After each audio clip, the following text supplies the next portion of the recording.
વિકૃતિ થશે તો શું થશે? તો વિકૃતિ થશે ત્યારે અહીંયા લખ્યું છે એડેનીનના સામે થાઇમિન આવે. જ્યારે વિકૃતિ થાય ત્યારે એવી રીતે થશે કે સપોઝ અહીંયા એડેનીનના સામે સાઇટોસિન ગોઠવાઈ જાય યા તો એડેનીનના સામે ગ્વાનિન ગોઠવાઈ જાય, જેને આપણે વિકૃતિ કહીએ છીએ. બીજા કેસીસમાં શું થઈ શકે, મતલબ કે કેવી રીતે વિકૃતિ થઈ શકે? તો ઇર્વિન ચાર્ગાફે જણાવેલું હતું કે એડેનીનના સામે થાઇમિન, સાઇટોસિનના સામે ગ્વાનિન. અને એડેનીન અને થાઇમિન બંને એકબીજા સાથે બે હાઇડ્રોજન બંધ દ્વારા જોડાય છે. સાઇટોસિન અને ગ્વાનિન એ બંને એકબીજા સાથે 3 હાઇડ્રોજન બંધ દ્વારા જોડાય છે. પણ જ્યારે વિકૃતિ થશે ત્યારે એવું પણ બની શકે કે એડેનીનના સામે જે થાઇમિન ગોઠવાયેલું છે એ બંને એકબીજા સાથે 3 હાઇડ્રોજન બંધ દ્વારા જોડાઈ જાય, યા તો એવી રીતે પણ બની શકે કે સાઇટોસિન અને ગ્વાનિન બંને એકબીજા સાથે 2 હાઇડ્રોજન બંધ દ્વારા જોડાય, તો પણ વિકૃતિ થઈ શકે. ત્રીજું કારણ જોઈએ તો તમને ખ્યાલ છે કે જે બે શૃંખલામાં જે નાઇટ્રોજન બેઝ આવેલી હશે એ બે નાઇટ્રોજન બંને એકબીજા સાથે હાઇડ્રોજન બંધ દ્વારા જોડાય છે. ક્યારે એક જ શૃંખલામાં આવેલી નાઇટ્રોજન બેઝ એકબીજા સાથે જોડાયેલી હોતી નથી, પણ જ્યારે વિકૃતિ થશે ત્યારે અહીંયા ગ્વાનિન સાઇટોસિન છે તો અહીંયા પણ બંને એકબીજા સાથે બંધ દ્વારા જોડાય, તો પણ વિકૃતિ થઈ શકે છે. ઇન શોર્ટ આપણે વિકૃતિની વ્યાખ્યા શું લખી શકીએ કે ડીએનએના અનુક્રમમાં કોઈ પણ ફેરફાર થાય યા તો કોઈ પણ બદલાવ પ્રેરાય જેને આપણે વિકૃતિ કહીએ છીએ. ત્યારબાદ આપણે જોયું હતું પોઈન્ટ મ્યુટેશનનું એક્ઝામ્પલ છઠ્ઠા ચેપ્ટરમાં. પોઈન્ટ મ્યુટેશનનો મતલબ શું થાય કે જે ડીએનએ હોય છે એની એક બેઝ જોડમાં થતો ફેરફાર જેને આપણે પોઈન્ટ મ્યુટેશન કહીએ છીએ. પોઈન્ટ મ્યુટેશનનો મતલબ શું થાય?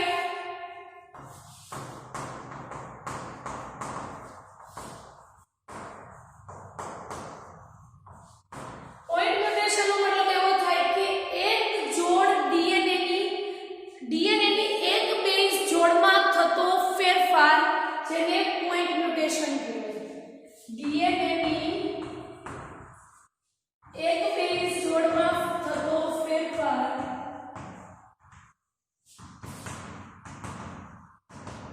જેને પોઈન્ટ મ્યુટેશન કહે છે. અને પોઈન્ટ મ્યુટેશનનું આપણે એક્ઝામ્પલ લીધું હતું સિકલ સેલ એનિમિયા. આ સિકલ સેલ એનિમિયા નામનો જે મેન્ડેલિયનની અનિયમિતતાનો જે રોગ છે એ રોગ બેસ્ટ એક્ઝામ્પલ છે પોઈન્ટ મ્યુટેશન.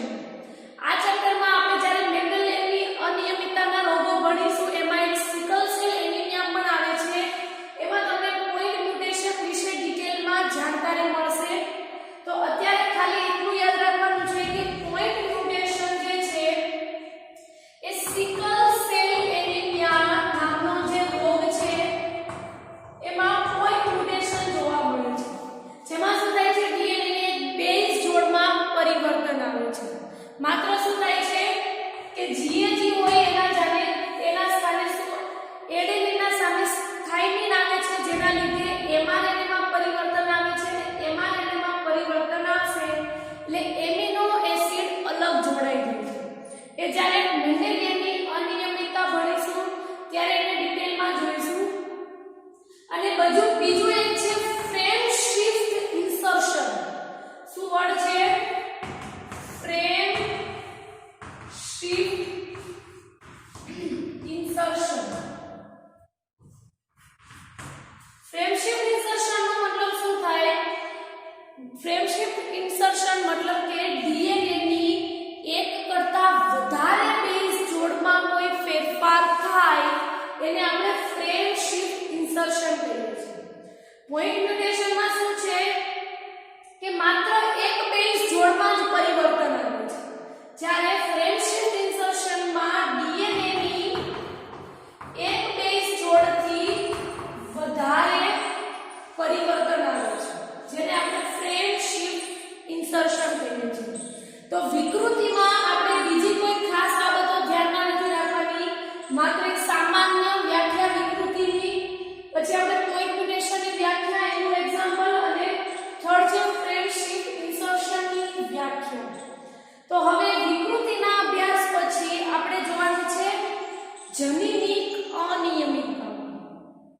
જનીનિક અનિયમિતતા જે ટોપિક છે એમાં બે સબ ટોપિક પડે છે. ફર્સ્ટ છે વંશાવલી પૃથ્થકરણ અને સેકન્ડ છે મેન્ડેલિયન અનિયમિતતાઓ. આપણે આ જનીનિક અનિયમિતતાઓમાં જે વંશાવલી પૃથ્થકરણ વાળો જે ટોપિક છે એ આપણે આજના લેક્ચરમાં જોઈશું અને નેક્સ્ટ લેક્ચરમાં આપણે મેન્ડેલિયન અનિયમિતતાઓ વિશે ભણીશું. તો સ્ટાર્ટ કરીએ વંશાવલી પૃથ્થકરણ.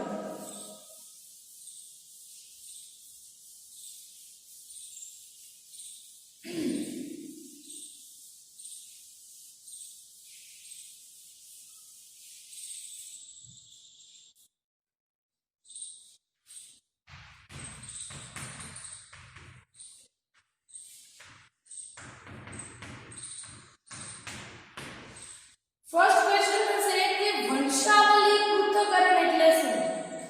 આપણે વ્યાખ્યા જોઈએ કે કોઈ માનવ કુટુંબ હોય અને એ માનવ કુટુંબમાં અનેક પેઢીઓ સુધી કોઈ એક લક્ષણને ધ્યાનમાં રાખવાની બાબતને આપણે વંશાવલી પૃથ્થકરણ કહીએ છીએ. હું ફરીથી રિપીટ કરું છું, વંશાવલી પૃથ્થકરણનો મતલબ શું થાય? વંશાવલીનો મતલબ પૃથ્થકરણનો મતલબ થાય કે કોઈ એક માનવ કુટુંબ હોય અને એ માનવ કુટુંબના અનેક પેઢીઓ સુધી કોઈ એક લક્ષણને ધ્યાનમાં રાખવાની બાબતને આપણે વંશાવલી પૃથ્થકરણ કહીએ છીએ. વ્યાખ્યા શું આવશે? માનવ કુટુંબમાં કોઈ એક લક્ષણને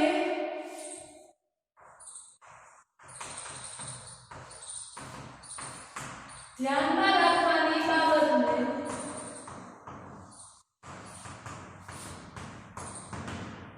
શું કહેવાય છે? ઓકે, આપણે એક્ઝામ્પલ લઈએ કે કોઈ એક હિમોફિલિયા રોગ છે અને એ રોગને આપણે લક્ષણ તરીકે ગણીએ. કરવાનું છે શું કે કોઈ કુટુંબ જે હોય છે એમાં કોઈ પર્સનને હિમોફિલિયા નામનું આવા આપણે કોઈ પણ રોગનું લક્ષણ લઈ શકીએ. અત્યારે હું માત્ર એક્ઝામ્પલ આપું છું સમજવા માટે કે હિમોફિલિયા નામનો રોગ કુટુંબમાં કોઈ વ્યક્તિને થયો છે. આપણે લક્ષણમાં અત્યારે હિમોફિલિયા રોગ લીધો છે. હવે આ હિમોફિલિયા રોગ આપણે જાણવું હોય કે આ કેટલી પેઢીઓ સુધી ચાલતો આવે છે. મતલબ કે આપણા પપ્પાના પપ્પાના પપ્પાના એવી રીતે ઘણી બધી પેઢીઓ સુધી આપણે એ જોવાના છે લક્ષણો કે પેલા પિતૃ છે એમાંથી કેટલા એની જે સંતતિ છે એમાં કેટલા વાહક હતા રોગના, કેટલાને હિમોફિલિયા થયો છે, પછી એની સંતતિ એવી રીતે બધા જે પિતૃ છે એની સંતતિ જોવામાં આવશે અને એમાં માત્ર કયા લક્ષણો જોવામાં આવશે કે જે લક્ષણો આપણે ધ્યાનમાં રાખ્યા હોય. જેમ કે હિમોફિલિયા રાખ્યો હોય તો હિમોફિલિયા પિતૃ પેઢીમાં છે, કેટલા ટકા એની સંતતિમાં આવ્યો એની સંતતિ, એવી રીતે આખો એનો એક ચાર્ટ બનાવવામાં આવે છે, ચાર્ટ તૈયાર કરવામાં આવે છે. તો આપણે જોવાનું છે કે કોઈ આવો ચાર્ટ બનાવવામાં આવે અને એ ચાર્ટને આપણે કોઈ મતલબ અભિવ્યક્ત કરવો હોય, મતલબ કોઈ આપણે એને બતાવવો હોય તો એના માટે આપણે સામાન્ય વ્યક્તિ છે, રોગકારક છે, વાહક છે, એને આપણે કેવી રીતે દર્શાવી શકીએ? એમાં પણ નર હોઈ શકે, માદા પણ હોઈ શકે. તો આ નર અને માદા બંનેને આપણે અલગ રીતે કઈ રીતે દર્શાવીએ? તો એના આપણે અમુક જે સિમ્બોલ છે એ જોવાના છે કે આપણે જ્યારે કોઈ વંશાવલી પૃથ્થકરણનો ચાર્ટ બનાવતા હોઈએ તો એમાં સામાન્ય માદા છે તો એનું કયું આપણે સિમ્બોલ બતાવીએ, સામાન્ય નર છે તો એનો સિમ્બોલ કયો, એવી રીતે બધા વ્યક્તિના સિમ્બોલ અલગ અલગ હોય છે. આપણે અહીંયા લઈએ જેમ કે એક્ઝામ્પલ લઈએ કે સામાન્ય માદા હોય તો સામાન્ય માદાને આપણે આવી રીતે ગોળ રાઉન્ડ દર્શાવ્યું છે. આ ગોળ રાઉન્ડ હોય એનો મતલબ કે એ માદા સામાન્ય છે. ફરીથી રિપીટ કરું છું, આ એમસીક્યુ માટે ખાસ ધ્યાનમાં લેવાની બાબત છે કે એવી રીતે આપી શકે કે સામાન્ય માદાનો નીચેના પૈકી કયો સિમ્બોલ છે. તો શું આવશે? આ ગોળ જે રાઉન્ડ સ્ટ્રક્ચર જે છે એનો મતલબ કે આ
ગોળ રાઉન્ડ હોય એ ગોળ રાઉન્ડ આવી રીતે પ્લેન ના હોય, આખું આવી રીતે ભરેલું હોય, અને બાજુમાં એક ચોરસ હોય એ પણ આવી રીતે આખું પેલી રીતે હોય.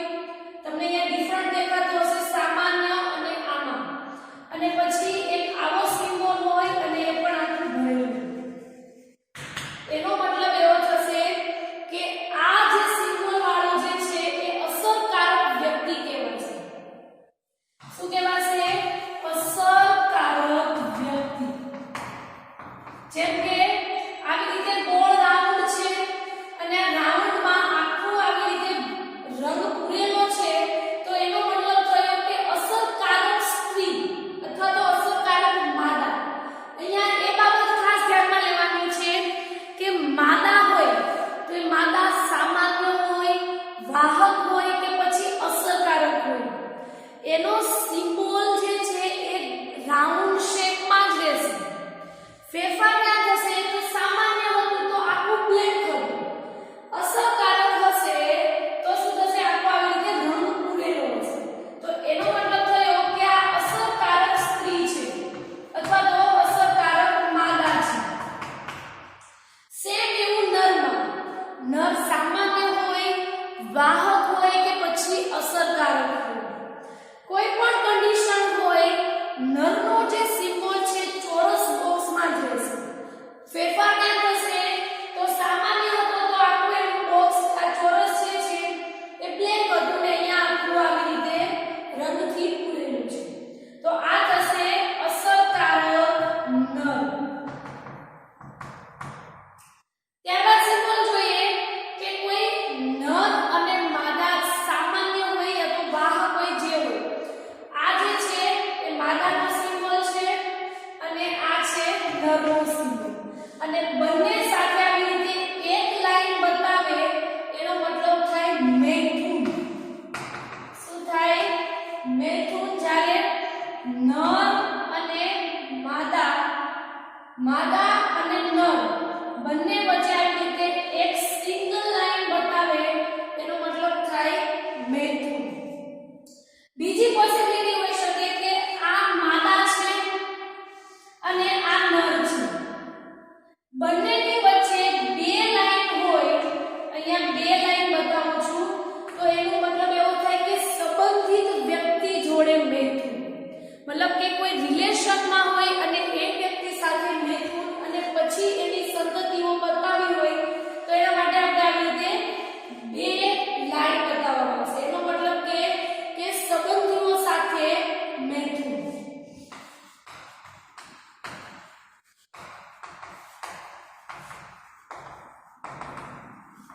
અહીંયા એ જણાવી દઉં કે મૈથુન જે છે એ જો સામાન્ય હશે, સામાન્ય નર અને સામાન્ય માદા હશે તો આખું પ્લેન આવશે, પણ સિમ્બોલ આ જ હશે.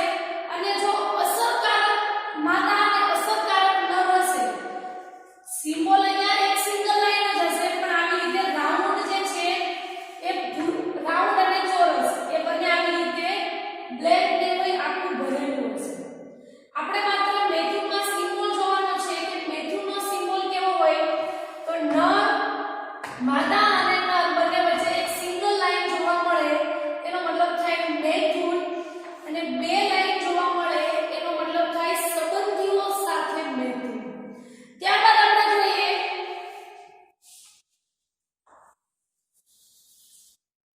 કે આવી રીતનો સિમ્બોલ મળે કે આ નર છે અને આ માદા છે, મતલબ કે મૈથુન છે અને ત્યારબાદ શું આવશે? એની સંતતિઓ આવશે. સંતતિઓ સપોઝ આવી રીતે મળી નર અને માદા. તો હવે આ સંતતિઓ જે છે એને આપણે કઈ રીતે વાંચશું? તો ડાબીથી જમણી બાજુએ એને અનુસાર વાંચવાનું છે. શું વાંચવાનું છે? આ નર છે, આ માદા છે, બંને વચ્ચે અહીંયા મૈથુન બતાવેલું છે, એક જ લાઈન છે અને પછી એની સંતતિ જોવાની છે. તો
હવે જોવાનું છે કે કોઈ માદા વાહક હોય તો એના માટે કયા સિમ્બોલ હોઈ શકે. મેં હમણાં શું કીધું હતું, માદા સામાન્ય હોય, વાહક હોય કે અસરકારક હોય અથવા તો આપણે એને રોગિષ્ટ કહીએ, તો એમાં એનો સિમ્બોલ જે છે એ રાઉન્ડ શેપમાં જ રહેશે. ફેરફાર ક્યાં થશે? એના અંદર. સામાન્ય હશે તો આખું પ્લેન હશે, અસરકારક હશે તો આખું રંગથી ભરેલું હશે. અને જ્યારે વાહક હશે તો વાહક માદા હોય કે નર હોય એને ઘણા બધા સિમ્બોલ વડે દર્શાવવામાં આવે છે. જેમ કે આવી રીતે રાઉન્ડ શેપની અંદર આવું રાઉન્ડ હોય તો એને આપણે વાહક તરીકે બતાવી શકીએ, મતલબ કે આ વાહકનો એક સિમ્બોલ છે. યા તો આવી રીતે બતાવે તો એનો મતલબ પણ થશે વાહક. યા તો વાહકને આવી રીતે પણ બતાવી શકીએ, અડધું બ્લેક અને અડધું કલરથી ભરેલું. આ ત્રણ સિમ્બોલ માદા વાહકના છે. નરની વાત કરીએ તો નર જે છે હશે ચોરસ જ, યા તો એને આવી રીતે દર્શાવવામાં આવશે, યા તો આવી રીતે, યા તો સોરી રાઉન્ડ શેપ થઈ ગયો, યા તો આવી રીતે, યા તો આવી. આ સિમ્બોલ બધા જે છે એ નરના વાહકના છે. શેના? વાહકના. તો હવે હોમવર્કમાં ક્વેશ્ચન આપું છું. આપણે વંશાવલી પૃથ્થકરણમાં માત્ર એની વ્યાખ્યા અને આ માનવના વંશાવલી પૃથ્થકરણ જે છે એમાં પૃથ્થકરણમાં કયા કયા સંકેતો શેના વડે દર્શાવવામાં આવે છે એની જ આપણે માત્ર ચર્ચા કરવાની છે. તો હવે હોમવર્કમાં ક્વેશ્ચન આપું છું.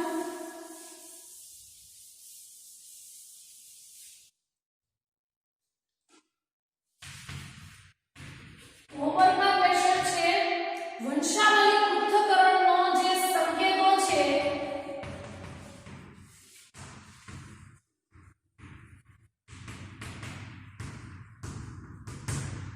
એ 5 વાર હોમવર્કમાં લખવાનું છે. પાંચે પાંચે સામાન્ય, નર, માદા, અસરકારક સંતતિ, મૈથુન, સંબંધિત વ્યક્તિ સાથે મૈથુન, એ બધાના સંકેતો કેવા હોય છે એ તમારે 5 વાર લખવાનું છે. MCQ માં ખાસ ધ્યાન રાખવાનું છે, પ્લસ છે નીટની તૈયારી કરતા હોય એ સ્ટુડન્ટને આ વંશાવલી પૃથ્થકરણના સંકેતો ઉપર ખાસ ફોકસ કરવાનું છે. હવે નેક્સ્ટ લેક્ચરમાં આપણે જનીનિક અનિયમિતતાઓનો સેકન્ડ ટોપિક જેનું નામ છે મેન્ડેલિયન અનિયમિતતાઓ. મેન્ડેલિયન અનિયમિતતાઓ વિશે આપણે નેક્સ્ટ લેક્ચરમાં ભણીશું.